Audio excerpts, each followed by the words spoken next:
দেখুন খেলার মাঠে কত মানুষ অথচ মসজিদে নাই।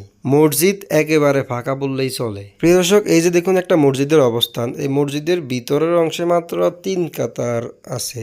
তো আসর নামাজের আগ মুহূর্তে মসজিদে মুসল্লির অবস্থা দেখুন। নামাজ শেষ হয়েছে মাত্র, ভিতরে 3 কাতারে পূর্ণ হয়েছে, বাহিরে 1জন কিংবা 2জন এরকমই ছিল। যাই হোক, অথচ দেখুন একই সময় এই যে আমি দেখাচ্ছি আপনাদেরকে, দেখে নিন বাহিরে মাঠে খেলা হচ্ছে, ওই মাঠের মধ্যে কত মানুষে সেখানে খেলতেছে, এমনকি খেলা দেখতেছে, তাদের নামাজের কোনো চিন্তাই নেই। অথচ নামাজটা হলো ফরজ, নামাজ না পড়লে কিন্তু এর জন্য আল্লাহর কাছে অবশ্যই জবাবদিহি করতে হবে। প্রিয় দর্শক, এই মাঠে কিন্তু অনেক যুবকরাই খেলতেছে, তবে যুবকের পাশাপাশি আবার অনেক বয়স্ক লোকেরাও কিন্তু তা উপভোগ করতেছে। দেখুন নামাজের সময় কিন্তু এই যে খেলাধুলা, এমনিতে তো খেলাধুলা কিন্তু ওই রকম ভাবে জায়েজ না, হয়তো বা কিছু ব্যায়ামের জন্য এই ধরনের খেলা খেলতে পারে, কিন্তু নামাজের সময় খেলাটা তো একেবারেই হারাম। আগে নামাজ পড়তে হবে। তো দেখুন নামাজ না পড়ে খেলাধুলা করতেছে, এটা কিন্তু একেবারেই জায়েজ না।